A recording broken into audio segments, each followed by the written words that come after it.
Okay, my dear bunnies, let's begin. Getting older is a good thing. Okay, let's zoom a little bit. Getting older is a good thing with a good management. So, how is it a good thing? Okay, how is a very practical way to look at things. I like saying how more. All right, because time is measured in width in terms of management. Tight schedule, as they say. And in different languages, they, sometimes say time is tight, or short. So we can use that as inspiration to meditate on what time really is. In terms of opportunities, let's think about the farm example, if you will. All right, the farm example. Someone who's, doesn't want to work a lot, just planted a single seed in his farm.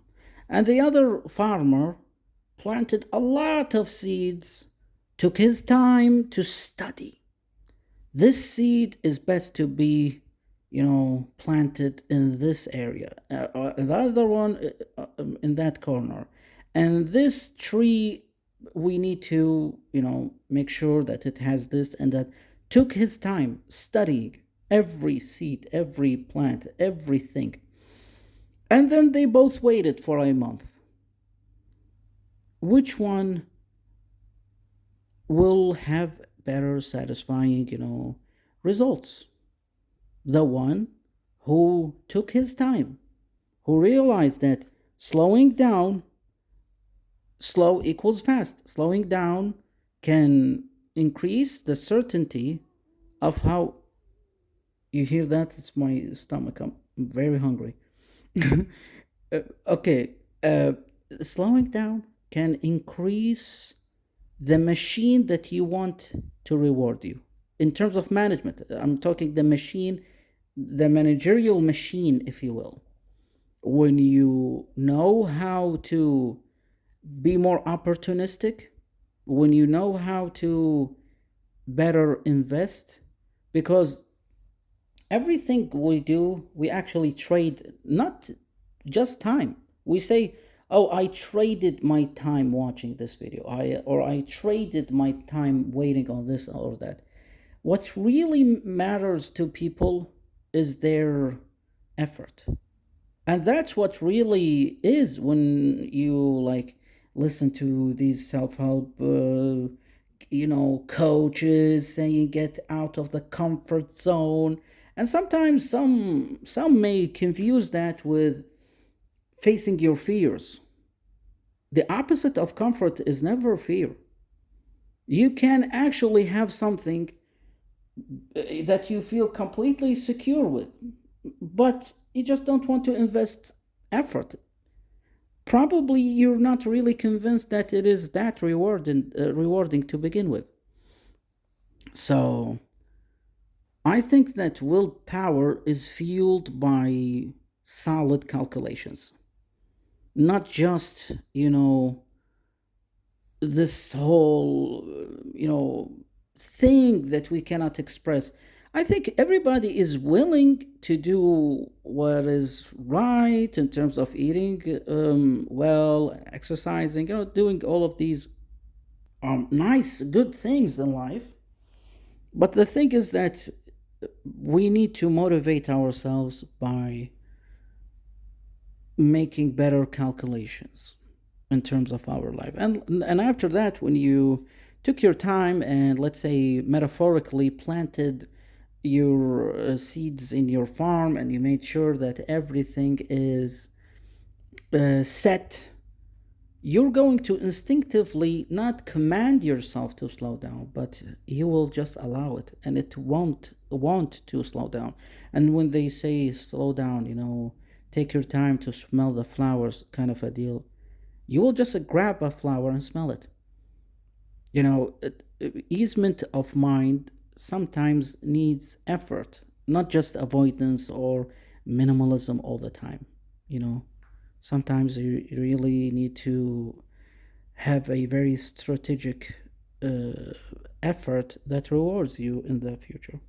So when we think about potentiality, you have an embryo, 0 years old, and you compare him or her to a 50 years old lady that invested a lot in her life in things that she mastered and she became better at, like writing or anything that is nice and wholesome and productive. All right.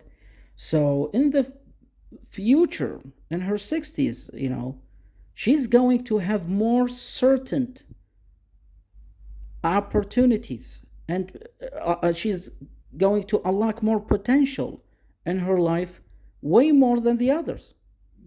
When people say, I would like to be young again in order to, make better life choices. Well, when you get back at your current age, life is going to continuously change and you're going to continuously adapt and you're going to continuously have a lot of uncertainties. So people always forget that. Don't think about young folks around you as having certainty by their sides. So, in order to think fairly in life, never judge yourself or judge others in terms of comparison at all. It just does not do anybody justice. Everybody has her or his life story, and the measurement of your success is only relative to your own inner life story that nobody can really fully know. They can, feel you. They can have some empathy, understanding, but to a certain degree, and then that's it. You are the only one who can measure how successful you are in your own life story. So you're going to get very confused if you compare yourself to others. So don't do that. Don't do that at all. And remember that life is fun. Life is fun when we just let it be fun. So slow down in terms of allowing yourself to slow down. If you command it, it's just like it's like telling a child to brush, his or her teeth. You can only do it for how long? They're going to end up being teenagers, their 20s, and then that's their responsibility. Yourself, you will forget the lessons that you want to teach yourself, like a child. And and in a very good way, in a very good way, in a very humanistic kind of way. And we are humans. So if you want yourself to, get convinced about any type of lesson, just give it the needed room to embrace that. Okay? Yeah, and we are all children. We're just all children. And have a nice life. Thank you. Don't forget, share, comment, and follow.